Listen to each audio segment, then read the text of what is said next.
사랑과 은혜가 풍성하신 하나님 아버지 감사드립니다.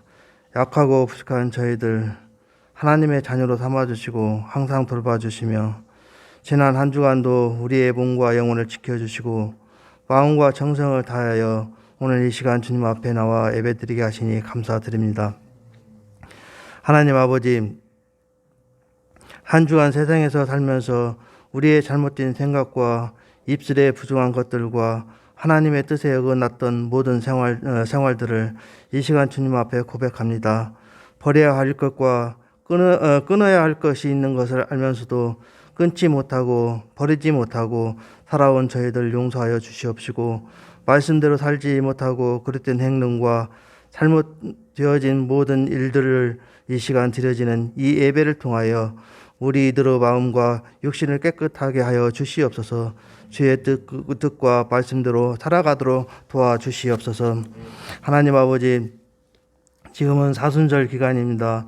우리의 죄를 위하여 피땀 흘리신 그 십자가의 고난을 깊이 묵상하고 우리를 구원하기 위하여 이 땅에 오셔서 고난당한 주님을 생각해 봅니다. 저희들 주님의 삶을 본받으면서 살기를 원합니다.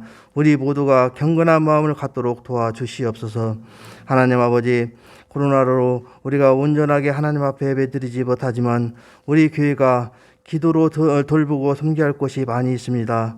오랫동안 병석에서 고생하는 성도님들 주님의 치유 능력을 바라여 깨끗하게 얻게 하여 주시고, 또한 이 모양 저 모양으로 힘들고 어려운 분들을 위하여 희망이 되어지는 저희 교회가 되게 하여 주시옵소서. 찬양이 살아있고 예배가 살아있고 말씀이 살아있는 교회, 주님의 말씀을 실천하는 교회가 되게 하여 주시옵소서. 하나님 아버지, 이 시간 우리의 마음과 정성을 모두 주님께 드립니다. 깨끗한 마음으로 은혜 받기를 원합니다. 단위에 세워주신 목사님 강건한 팔로 붙잡아 주시고 말씀을 통하여서 우리의 그릇된 생각을 고쳐주시고 겸손한 마음으로 주님을 본받는 저희들 되게 하여 주시옵소서. 예배를 마치는 시간까지 악한 영 틈타지 않도록 지켜주시고 모든 영광 주님 홀로 영광 받아 주시옵소서. 이 모든 말씀 예수님의 이름으로 기도드리옵나이다. 네. 오늘은 여호와 니시, 하나님의 승리라는 제목으로 함께 은혜를 나누고자 합니다. 고난 주간에 주님께서 당하신 고난이 왜 우리에게 승리가 되는지를 함께 묵상하고 그것이 우리에게 힘과 소망이 되기를 바랍니다. 여러분의 인생에서 이기는 역사가 있기를 주님의 이름으로 축복합니다. 웨슬레라고 하는 분이 계십니다. 찰스 웨슬레라고 하는 분이었는데 목회자였습니다. 복음을 열심히 전했고 또 영국에서 그 설교를 통하여서 많은 사람들이 감화 감동을 받았습니다. 그런데 그분이 이제 미국에 선교 여행을 가게 됐습니다. 미국에 선교 여행을 가는데 배가 출렁거리게 되었습니다. 바람이 불고 폭풍이 불었습니다. 마음의 두려움이 엄습해 왔습니다.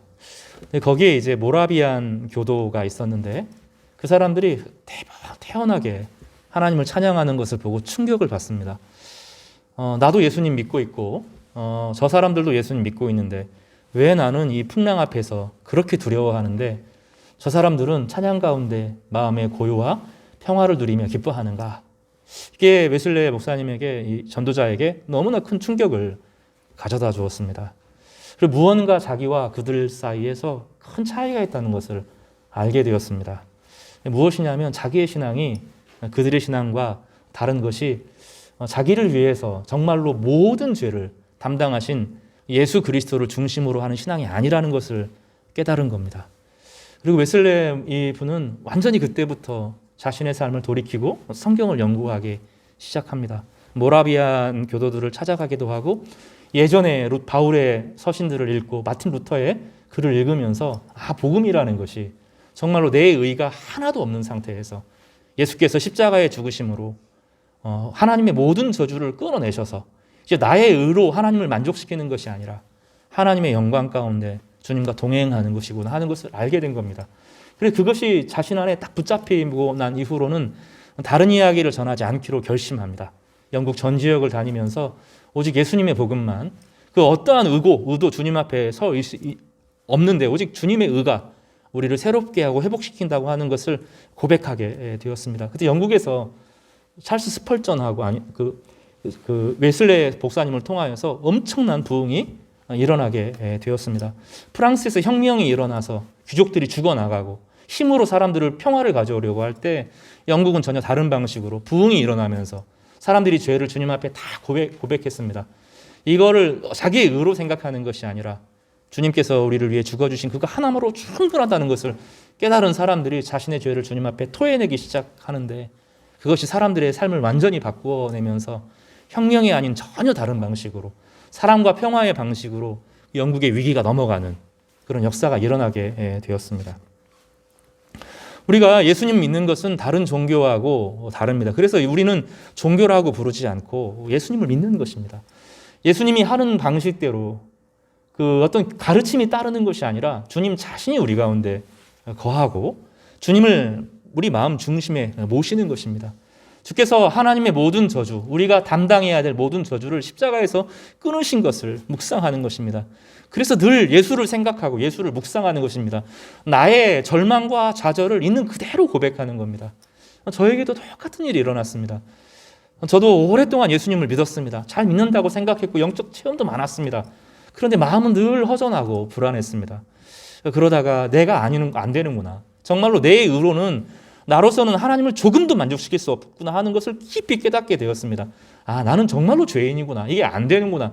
이 죄의 문화가 워낙 크고 내 안에 죄의 본성뿐만 아니라 세상에 우상을 섬기는 문화에 쩌들어 있는데 내가 발버둥 쳐서 이것을 이겨낼 수 있거나 의지적으로 하나님께 영광을 돌릴 수 없구나 하는 것이 제 마음 깊이 박히게 되었습니다. 그리고 주님을 의지하게 되고 십자가를 바라보게 되었습니다.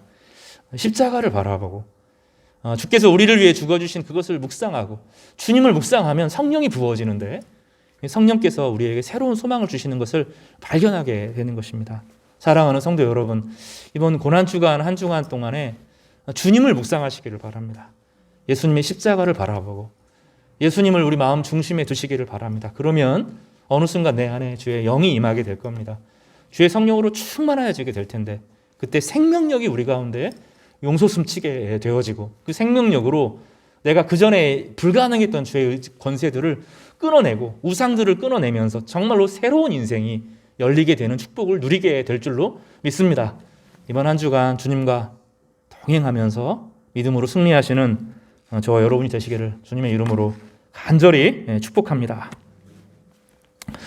오늘은 그 예수님의 이야기를 출애굽에서는 광야에서는 광야 시절을 겪는 사람들에게는 어떤 방식으로 예수님이 동행했는지 그들의 고난과 아픔을 어떻게 풀어주셨는지를 살펴보도록 하겠습니다. 이스라엘 백성들은 이제 10가지 재앙을 눈앞에 목도를 했습니다. 하나님께서 이스라엘 백성들을 건지시기 위해서 이집트 사람들을 심판하는 것을 보았습니다. 그리고 그들은 똑똑히 보았습니다. 하나님은 공평의 하나님이구나. 하나님은 복수하시는 하나님이구나 하는 것을 알게 되었습니다. 그 하이라이트가 2가지 사건인데 마지막에 흑암이 쫙 임했습니다. 흑암이 임할 때 이스라엘 백성들은 충격을 받았습니다. 광야에 이스라엘 백성뿐만 아니라 이집트 사람들도 충격을 받았습니다. 왜냐하면 이집트에서 태양은 꺼지는 법이 없거든요. 왜냐하면 이집트는 태양신을 섬겼고 이집트 황제는 태양의 아들이었습니다. 그런데 흑암이 임하게 되고 그 아들이 죽는 겁니다. 이스라엘 백성들은 충격을 받았습니다. 아, 정말로 저 태양이 우상이었구나. 이스라엘 백성들이 섬기는 하나님만이 참된 하나님이구나 하는 것을 알게 되었습니다. 그리고 그들은 서둘러서 유월절에 맞춰서 무교 반죽하지 않은 떡을 가지고 광야로 서둘러 나오게 되었습니다. 자유를 향해 가고 있고 와 이제 우리가 벗어났다 했는데 저 멀리서 병거를 가지고 이스라엘 백성들을 추격하는 이집트의 그 말 발굽 소리가 들리기 시작합니다. 그 막 엄청나게 많은 소리들이 마차를 굴리는데 땅이 진동하는 소리를 들었습니다. 그리고 이스라엘 백성들이 홍해를 건너갈 때 그들이 따라 들어오다가 딱 죽는 것을 보았습니다. 우리가 보면서 이 본문을 보면 하나님이 어떻게 이렇게 무서울 수 있는가? 하나님께서 이렇게 잔인할 수 있는가? 이런 생각하지만 그렇지 않습니다. 하나님은 그들에게 이스라엘 백성 쫓아오라고 하지 않았습니다. 쫓아오지 않았으면 아무 일도 일어나지 않았을 겁니다. 하나님은 복수하시는 하나님이시지만 이스라엘 백성들이 그동안 이집트 백성들에게 당한 고난들이 있잖아요. 특히 아들들을 나일강에 빠쳐서 악어밥이 되게 했던 것을 하나님께서 갚아주시는 것을 보았습니다. 그러나 하나님께서 의도하신 것이 아니고 이집트 백성이 들어와서 심판을 당하는 것입니다. 그 모든 과정을 이스라엘 사람들이 보면서 하나님은 정말로 공평의 하나님이시구나, 하나님은 정말로 선하게 갚아주시는 하나님이구나 하는 것을 깨닫습니다. 이 땅에 하나님께서 우리에게 어떤 경고들을 하시고 사람들에게 많은 경고들을 하십니다. 회개할 기회를 주십니다. 히브리서 12장 17절에 보면 너희는 아는 바와 같이 그가 그 후에 축복을 받으려고 눈물을 흘리되 구하되 버린 바가 되어 회개할 기회를 얻지 못하니라. 하나님께서는 야곱 에서에게 회개할 기회를 주셨고 그 기회를 놓쳤을 때 그 회개할 기회조차 박탈되었습니다. 이 땅을 살면서 하나님은 사람들을 흔드십니다. 악한 사람들, 힘있게 살아가는 사람들을 흔드십니다. 그건 회개할 기회를 주는 것입니다. 나쁜 것이 아닙니다. 하나님이 그렇게 살면 안 된다고, 그리고 그들이 돌이킬 수 있는 기회를 주시지요. 그러나 끝까지 거부하면 하나님께서 때때로 이 땅에서 내버려 두시기도 합니다. 그리고 우리가 이 땅을 살면서 아무 어려움 당하지 않고 부자로 떵떵거리고 악한 일을 잔뜩 저질고 가다가 평안하게 죽는 사람들을 봅니다. 그러면 우리는 어떤 생각하면 하나님은 공평하시지 않다, 이런 생각을 할 때가 있습니다. 천만의 말씀입니다. 그 사람에게도 회개할 기회가 이 땅에 주어졌고 끝까지 거부했을 때 어느 순간 회개할 기회가 딱 막힌 겁니다. 그래서 잘 먹고 잘 사는 거예요. 나중에 하나님의 심판대 앞에서 모든 것을 다 당합니다. 자신이 지은 모든 죄에 대해서 하나도 빼놓지 않고, 특히 힘과 권력을 남용했던 모든 것들, 세상에서 제일 무서운 죄가 이 권력 남용이라고 했는데, 힘과 권력을 남용해서 약한 사람들을 괴롭혔던 것들에 대해서 혹독한 심판을 경험하게 될 것인데 빠져나갈 수가 없습니다. 이 땅에서 회개할 기회를 얻는 것, 이건 대단히 중요합니다. 성도들의 삶 가운데 좀 너무 이 정도 내가 별로 잘못한 것 같지도 않은데 하나님께서 이것 내 마음을 불편하게 하시고 상황이 어렵게 되면, 야, 하나님이 나를 정말로 좋아하시고 나를 정결케 되기를 정말로 바라시는구나, 그리고 토해내면 됩니다. 그러면 예수 그리스도를 경험하게 되고 성령을 경험하게 되고 하나님과 일치를 경험하게 되고 하나님의 가깝게 하심을 경험하게 되는데, 그때 폭발적인 힘을 경험하게 됩니다. 그때 딱 헌신하고 주님을 위해서 내가 하나님의 영광을 위해 살겠다 결심하고 딱 마음을 세우면 하나님이 그 사람 주변에 선한 일들을 일으켜 세우시는데 정말로 아름답고 복된 일들이 펼쳐지게 되는 축복을 누리게 되는 것입니다. 이스라엘 백성들은 그걸 보았어요. 우와, 정말로 하나님께서 갚아주시는 분이시구나, 하나님께서 정말로 선하신 분이구나, 그동안 늘 부당하다고 생각했는데 그렇지 않구나, 때가 되니까 악은 싹 드러나고 그 힘 있는 사람들 다 꼬꾸라지고 정말로 약한 우리들을 건지시는구나, 이 하나님에 대한 신뢰가 딱 생기게 되었습니다. 이제 그것도 하나님께서는 이스라엘 백성들에게 다시는 이집트가 쫓아오지 못하는 것을 보여주셨죠. 그 말병거 타고 다니는 사람들이 홍해에 수장되는 것을 보면서 마음이 늘 불안했을 거 아니에요. 저 사람들 우리가 간다고 하지만 광야로 쫓아오면 죽는데, 그런 마음의 불안함들을 완전히 떨쳐 보내주셔서 자유를 주셨습니다. 한번 예수 믿으면, 예수님 앞에 우리가 주님을 딱 붙들면, 주님 십자가를 경험하고 나면 우리 마음속에 불안함이 있습니다. 내가 다시 그 죄에 먹히는 거 아닌가, 다시 과거가 내 발목을 잡고 있는 거 아닌가. 걱정하지 마십시오. 주님께서 딱 풀어주십니다. 주님께서 그 과거를 정산하게 하시고 새로운 인생을 살게 하십니다. 이것이 로마서에서 출애굽기를 해석하는 방식입니다. 다시는 그 죄의 권세가 우리를 지배하지 못합니다. 다시는 우리를 붙들고 있었던 죄의 권세가 우리를 파괴하지 못합니다. 하나님께서 하나님의 백성으로 완전히 세워주시는 축복을 누리게 되는 것입니다. 사랑하는 성도 여러분, 예수님 바라보면, 예수님 붙들면 내가 아닙니다. 나는 못하는 겁니다. 원래 우리는 죄 안에 살고 우상의 지배 아래에 살기 때문에 내 힘으로 안 되는 겁니다. 예수님 붙들면 끊어주십니다. 예수님 붙들면 주님의 은혜로 새롭게 하시고 회복시켜 주십니다. 불안해 보이지만 가장 안전한 길로 가게 합니다. 여전히 우리는 불안할 겁니다. 내 안에 죄의 본성이 남아있고 습관이 남아있기 때문에 여전히 죄짓고 약해질 때가 있을 겁니다. 그렇지만 이것은 생명에 해당되는 것이고, 다시 태어난 사람이 엄마 뱃속으로 들어갈 수 없는 것처럼 영적인 생명을 가진 사람들은 계속 살아가게 되는 것입니다. 여러분 너무 불안해하지 마십시오. 때로는 죄의 습관이 다시 여러분을 붙잡을 수도 있습니다. 그것은 습관이지, 우리를 붙잡고 있는 사탄의 권세가 우리 습관으로 작용하는 것이지 여러분을 파괴하거나 망가뜨릴 수 없습니다. 성령께서 여러분과 함께 하시기 때문입니다. 그 은혜를 누리시면서 하루하루 즐겁게 신앙의 여정을 감당하시는 시간 되시기를 간절히 바랍니다. 이스라엘 백성들은 도망자였어요. 어떻게 보면 이스라엘에서 그 노예 생활에서부터 쫓겨난 사람들, 방황하는 사람들, 도망하는 사람들, 뒤에서 뭔가 쫓아오는 것 같은 그런 사람들이었습니다. 근데 하나님께서 그들을 개척자로, 쫓겨가는 사람이 아니라 삶의 개척자로 삼으시는 것입니다.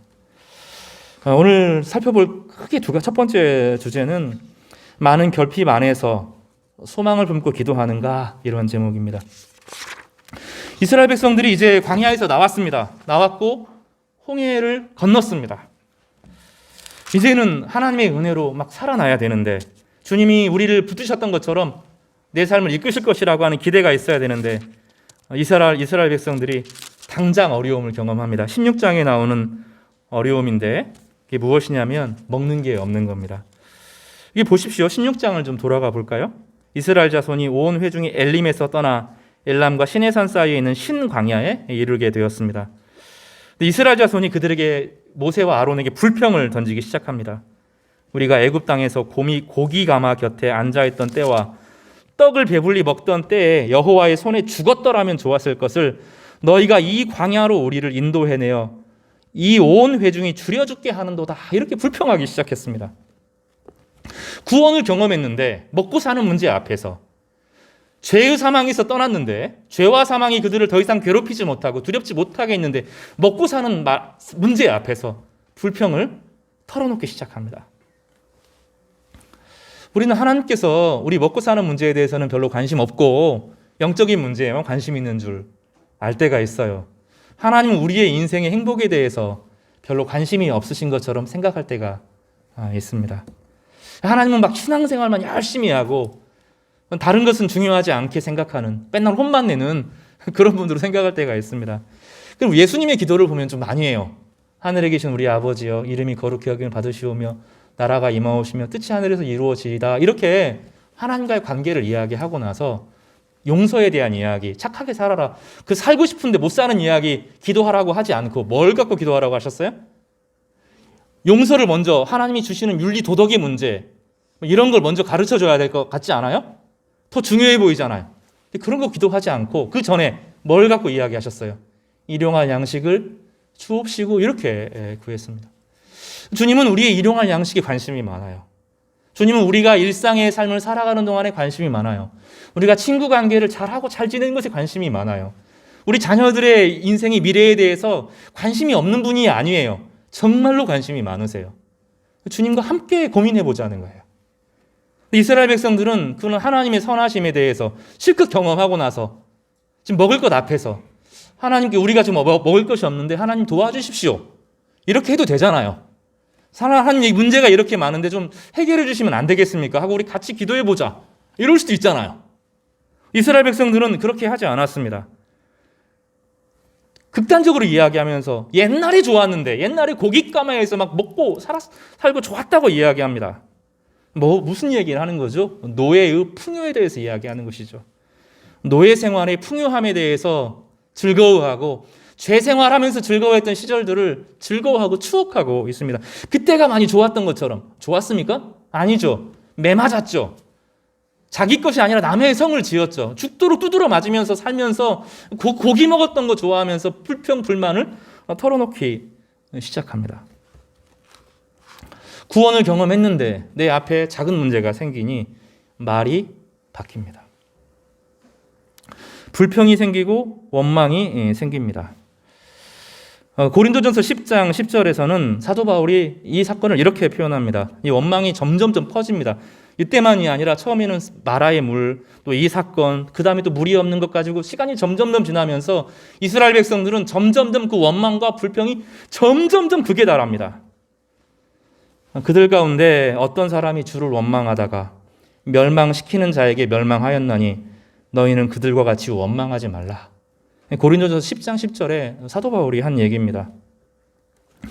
야고보서 5장 9절은 이걸 이렇게 표현합니다. 형제들아, 서로 원망하지 말라.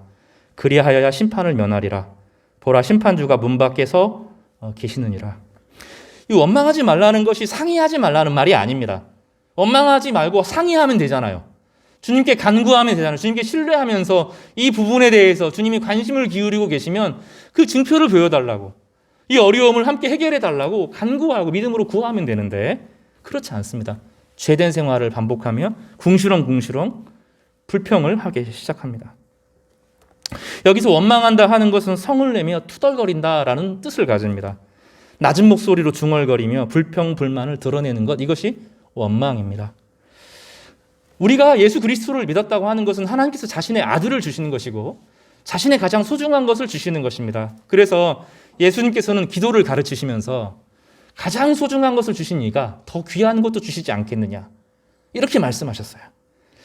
주님께서 우리를 사랑하신다는 것을 기대하면 이 계획이 있다는 거예요. 뭔가 이 안에 어려움과 상황이 안 좋아도 이 다음에 하나님께서 어떤 계획과 목적을 가지고 있다는 거예요. 그거를 못 믿으니 이 당장 앞에서 원망을 떨쳐버리면, 원망을 하면서 구원의 사건을 망각해버려요. 나에게 베풀어 주신 구원의 크기와 깊이와 넓이와 주님께서 베풀어 주신 은혜를 무시해버려요. 원망하기 시작합니다. 원망하면 세 가지 문제가 즉각적으로 따라옵니다. 첫 번째는 감사가 떠납니다. 원망과 감사가 같이 갈 수 없거든요. 감사가 떠납니다. 많은 기적, 은혜가, 내가 받았던 은혜들이 싹 사라지게 됩니다. 그리고 기쁨이 사라집니다. 기쁨을 잃어버립니다. 눌림과 우울함이 나타납니다. 세 번째로 가장 무서운 것은 기회를 잃어버리는 것입니다. 불평하던 사람들은 광야에서 다 죽었습니다. 그 다음이 없었습니다. 무엇보다도 하나님은 성도들의 입에 말의 권세를 주셨어요. 창세기 1장에 하나님께서 인간을 창조하시고 사물의 이름을 짓도록, 하나님께서 창조를 완성하시지 않고 인간에게 마지막 활용 점정을 남겨주셨어요. 그래서 모든 사물의 이름을 짓도록 했고 복의 근원으로 살도록 했습니다. 이 말을 통해서 그렇게 하도록 했습니다. 사람은 자신의 말을 넘어서 살 수가 없어요.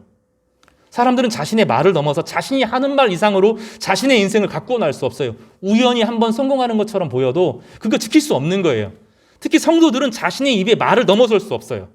왜냐하면 하나님께서 그 믿음의 범위 안에 주셨기 때문에 그래요. 성도는 자신의 입에 말로 살아가는 거예요. 신앙의 고백만큼 그 고백을 넘어서서 복을 누릴 수가 없어요. 왜냐하면 하나님께서 그렇게 만들어 놓으셨거든요. 하나님의 형상으로 우리를 만들어 놓았어요. 하나님께서 온 우주를 말씀으로 창조하셨던 것처럼 인간에게는 입의 말을 통하여서 자신의 삶을 규정하고 복주고 다른 사람과 관계를 맺도록 입의 말을 두었어요. 그래서 아담은 생물의 이름을 지었고 자기 아내의 이름을 짓습니다. 하와가 범죄하죠. 범죄하고 나중에 하나님께 저주를 받잖아요. 그런데 그 아이를 낳아요. 아이를 낳을 때 산자의 어미라는 뜻으로 하와라는 이름을 지어요. 지금 우리는 아담과 하와는 죽어야 돼요. 하나님의 심판을 받고 에덴에서 떠나고 버림받아야 돼요. 근데 아담은 그렇게 고백하지 않죠. 언젠가 이 하와를 통해서 낳은 아들이 우리를 생명을 살리게 할 것이라는 믿음의 고백을 하죠. 그것이 아담의 능력이었어요. 말이 중요해요. 말이. 여러분 한 주간 동안에 어떤 말이 여러분을 지배하고 살았는지를 생각해 보아야 돼요. 우상이 지배해요. 다른 사람을 불평, 또 다른 사람이 하지 못하는 것에 대한 부러움, 실치기, 질투, 그것이 원망으로 꽂혀요. 내 인생을 갉아먹어요. 내게 주었던 모든 은혜들이 싹 그 말로 다 빠져나가요. 하나님의 꿈이 사라져요. 꿈이 사라져요. 요셉이 하나님 말씀을 붙잡고 살면서 그 말의 능력을 가지고 결국 그 말을 이루잖아요. 사무엘도 하나님의 말을 그게 듣고 그 말을 전하는데 그 말대로 되잖아요.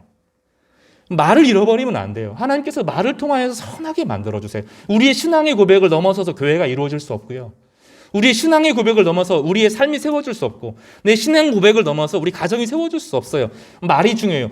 환경이 지배하는 것이 아니에요. 인생은 성경적인 사고하고 막시즘하고 근본적인 차이가 거기에 있어요. 환경을 바꾸어주면 사람은 행복해진다. 이게 막시즘의 기본적인 거예요.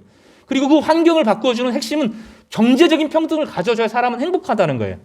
경제적인 행복한 평을 가져오기 위해서 누군가 강력한 힘을 가지고 이 모든 것을 좌지우지해야 되는 공산당이 필요하다는 게 막시즘이에요.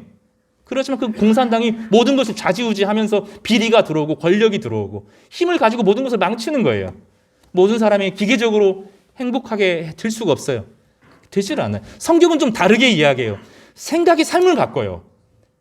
무엇보다도 하나님의 말씀이 우리 가운데 들어오면 삶의 환경과 조건을 바꾸는 거예요. 입의 고백이 삶을 바꿔요. 주님의 말씀대로 돼요. 여러분에게 이런 은혜가 있기를 바랍니다. 말씀이 우리 가운데 들어오면 주님이 들어오는 거예요. 왜냐하면 주님이 말씀이시거든요. 주님이 말씀이 우리 가운데 들어오면 우리가 비로소 고쳐져요. 우리 마음이 달라져요. 내 의지와 결단으로 죽어도 안 고쳐졌던 것들이 주님의 말씀이 내 안에 지배하기 시작하면 삶이 변화되어져요. 입술의 고백이 달라지면 삶이 달라져요. 그때부터 달라지는 거예요. 마음에 품은 생각만이 아니라 그것을 말로 고백해서 신앙의 고백으로 나올 때 삶의 은혜가 임하게 되는 것입니다. 불평했어요. 이 사람들은 만나와 메추라기를 하나님께 구하고 얻을 수 있었거든요. 불평함이 아니라 구하고 얻을 수 있었는데 불평함으로 모세와 맞서게 되고 결국 모세가 기도하면서 그들에게 주어지는데 하나님이 기쁘게 주신 게 아니에요. 나중에 반석에 물을 주셔요. 200만 명이 물을 먹는다고 생각해 보세요. 어마어마하고 우리는 저기 저수지라도 있어야 되잖아요. 그 물이 그들에게 있어야 되는데 그 공급하는 것들이 어떻게 될까요? 히브리서는 이것을 이렇게 설명해요. 반석이 따라다녔대요.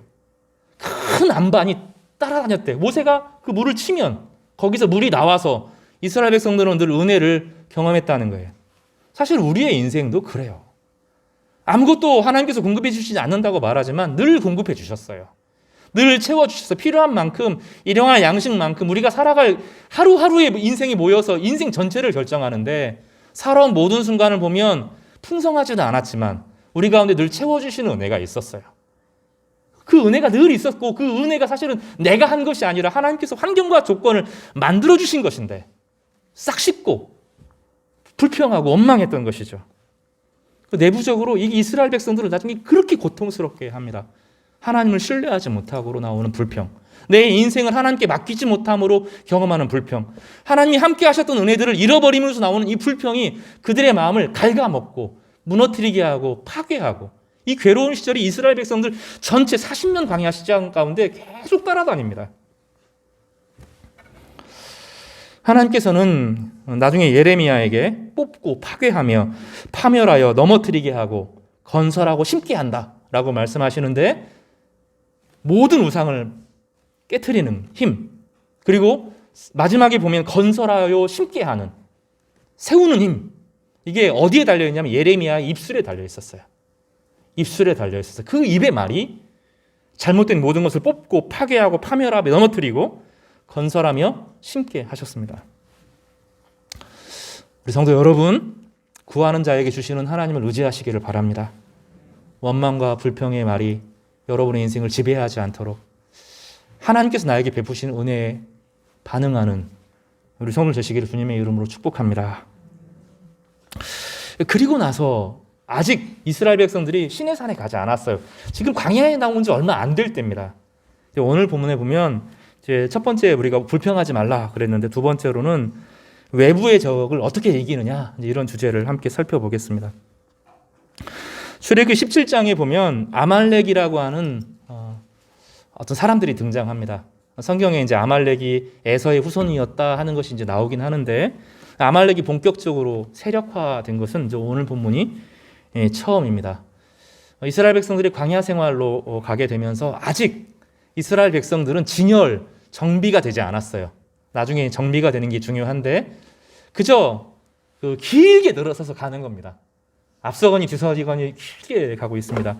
신명기에 보면 이 본문을 주님께서 설명하시는데 강한 사람은 앞에 가고 약한 사람은 뒤에 처졌습니다.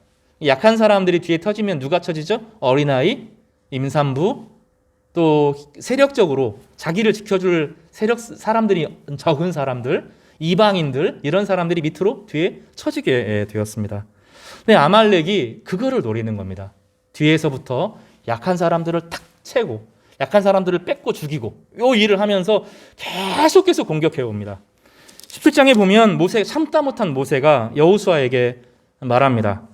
그래서 여기서 벌써부터 이제 그 리더십이 이양이 되는 것을 볼 수 있는데 모세가 직접 나가서 싸우지 않고 젊은 여호수아에게 한 세대가 차이가 나는 40세 정도 되는 여호수아에게 40세도 젊은 건 아니죠.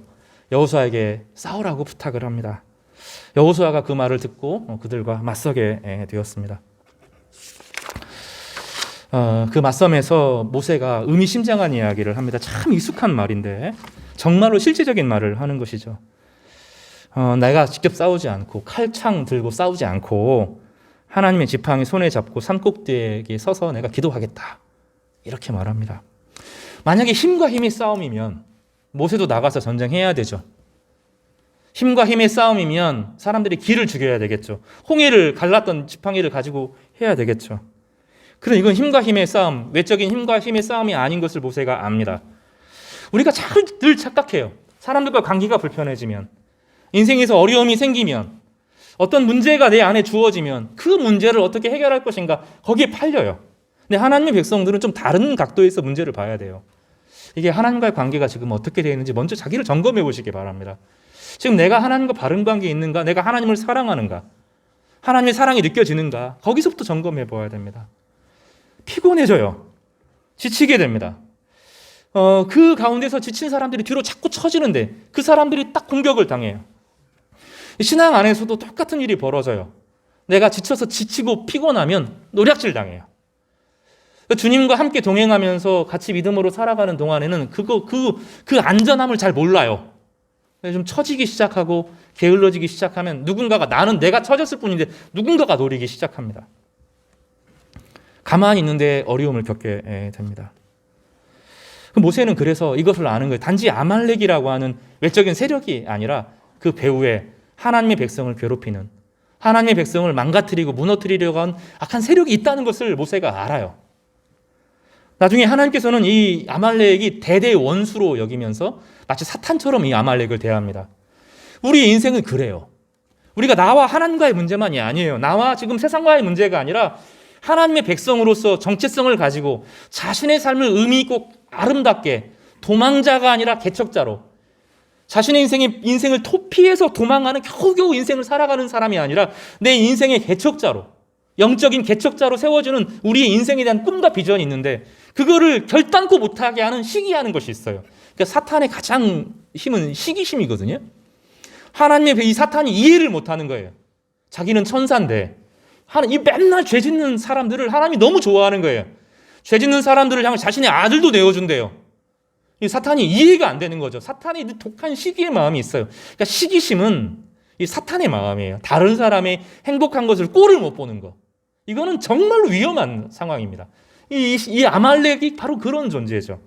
하나님의 백성들이 이스라엘의 노예로 살다가 이제 자유를 얻었어요. 가나안 땅에 하나님께서 계획으로 데리고 가서 인생을 세우신대요. 멋진 인생을 살게 하신다고 말씀하는 거죠. 받아들일 수가 없는 거예요. 사탄이 시기를 받아서 약한 사람들부터 탁탁탁 끊어서 괴롭히는 것이죠. 우리에게 영적인 어려움들이 없는 사람들이 없어요. 나는 신앙생활 하는데 영적인 어려움들이 하나도 없다. 나는 늘 편하다. 기도하지도 않아도 말씀도 안 하지 않아도 너무너무 편하고 좋다. 그게 문제예요, 문제. 사실은 되게 위험한 겁니다. 위험한 상황에 처해 있는 겁니다. 도움을 요청해야 돼요. 저를 위해서 중보해 주십시오. 이렇게 이야기해야 돼요. 제가 좀 부족한 것 같습니다. 이렇게 말해야 돼요. 모세가 홀로 산 위에 올라갑니다. 그런데 거기에 홀로 가지 않고 아론과 훌이 같이 따라갑니다. 그리고 모세가 손을 들니까 이기고 모세가 손을 내리니 집니다. 이게 놀랍지 않아요? 우리의 문제가 만약에 힘과 힘의 싸움이면 기도 없이 계략과 계획을 세우고 주변에 사람들을 모으면 될 겁니다. 그렇게 안 됩니다. 저는 2차 대전에 관심이 많아요. 이제 제가 독일어를 공부하기도 했고 어떻게 그런 악이 기독교의 이름을 빙자해서 그렇게 강해질 수 있는가? 이게 저에게 늘 고민이에요. 2차 대전의 상황을 보면 독일이 지는 전쟁이 아니에요. 독일이 지는 전쟁이 아니에요. 도무지 불가능한 전쟁에서 져요. 당연한 판단을 몇 가지만 했으면 이겼어요. 그런데 이상하게 잘못된 판단을 내리고 이상하게 일이 틀어지면서 질 수 없는 전쟁이 져요. 그 일들을 쭉 진행돼 보면 사람들이 미스테리라고 말하는 거예요. 사회학자들이, 전쟁 분석가들이 도대체 왜 그 사람이 그런 결정을 했는지 납득이 안 된다는 거예요. 하나님이 개입하시는 거죠. 우리 인생에 있어서 내가 인생을 다 계획하고 살아가는 것처럼 보이고 나 혼자 잘하면 될 것 같이 보이고 내가 지금 안전해 보이지만 그렇지 않습니다. 그렇지 않습니다. 우리는 다 영적으로 하나님께서 계획하시는 것들을 시기하는 세력과 만나는 거예요. 이 시기심이 얼마나 독한지 이 행복을 보지 못하는 거예요. 하나님의 백성이 자신의 삶에서, 자신의 삶의 현장에서 우뚝 서서 영적인 개척자로서 세워지면서 자유와 평등과 박애의 정신을 따라서 이웃을 섬기면서 하나님 나라를 드러내는 삶을 산다. 이거를 정말로 꼴보기 싫어하는 세력들이 있다고요. 여러분들이 행복해지는 것을 죽기보다 싫어하고 자신의 목숨을 걸고 덤벼드는 세력이 있는 거예요. 왜 내 인생은 이렇게 어려울까? 당연해요. 당연한 거예요.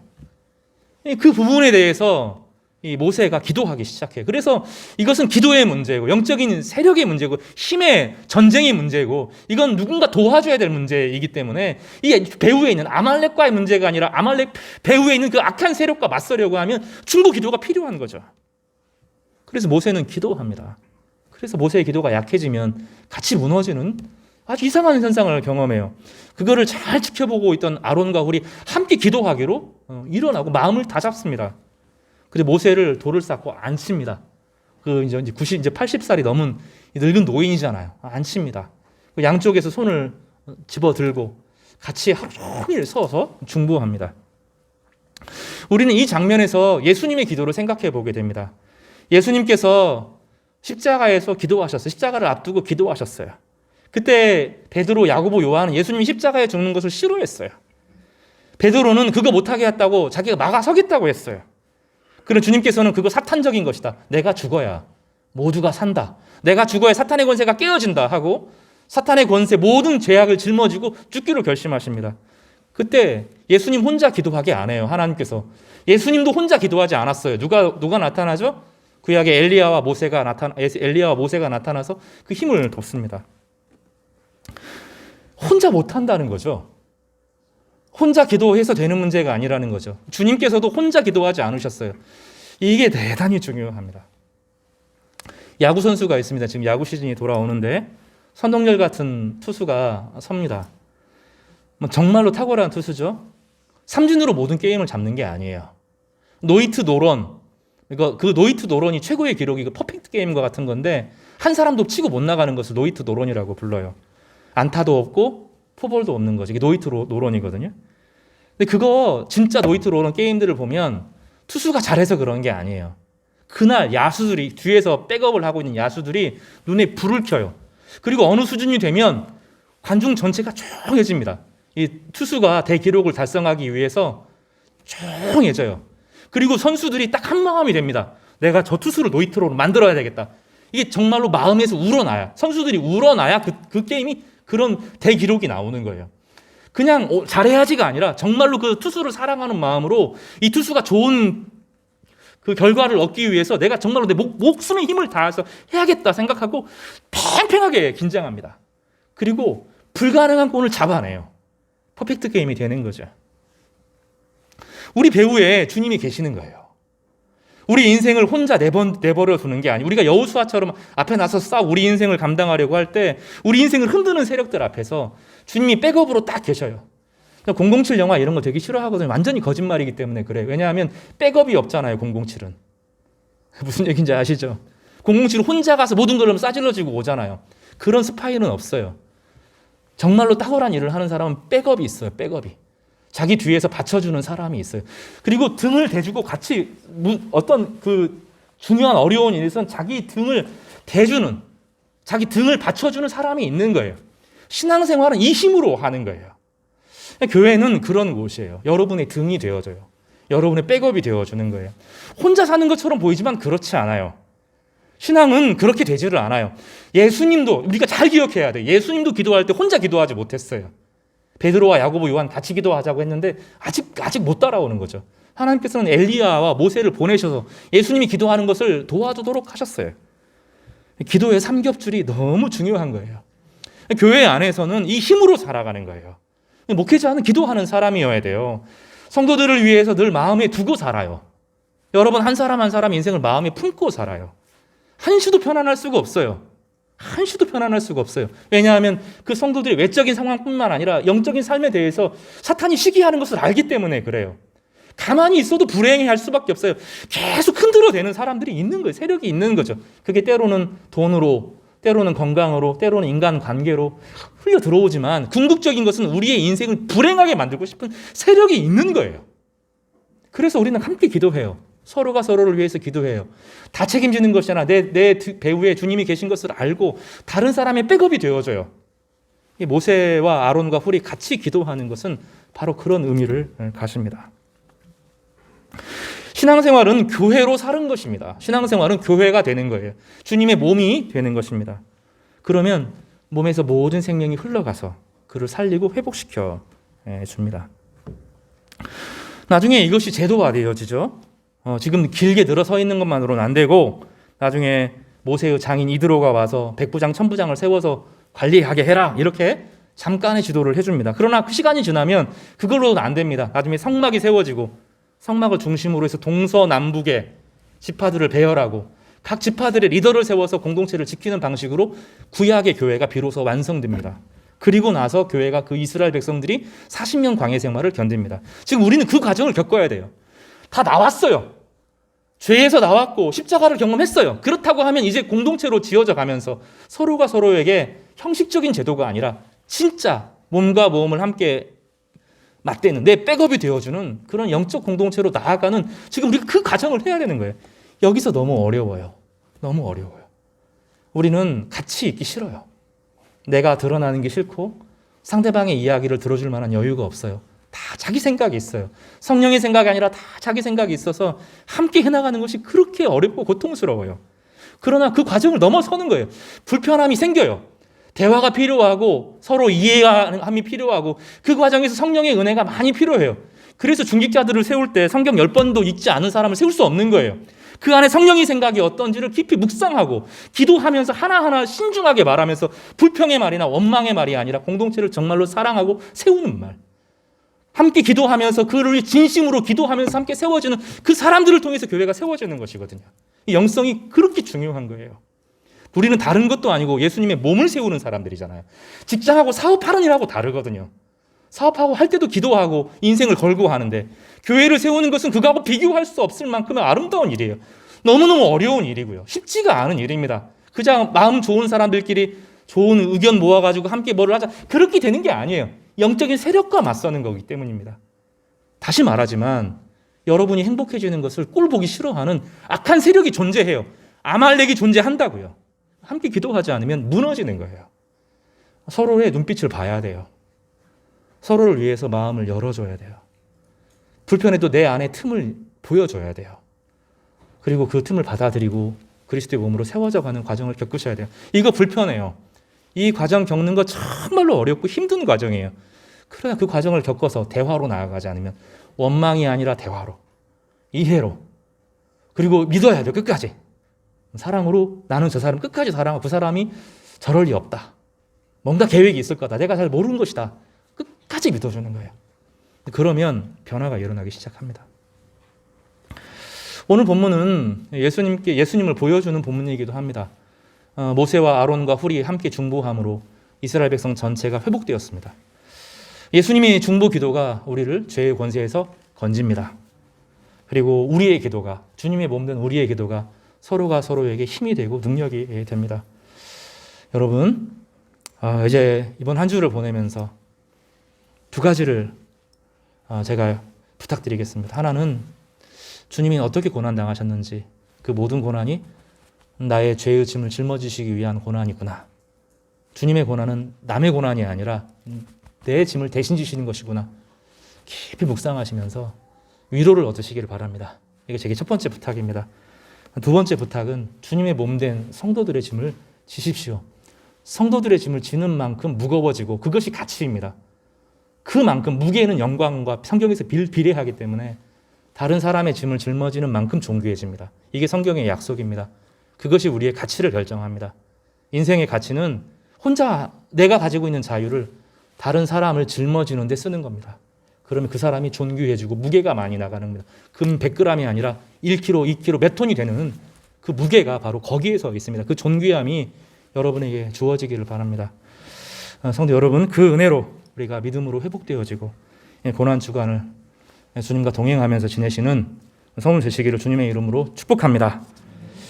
기도하겠습니다.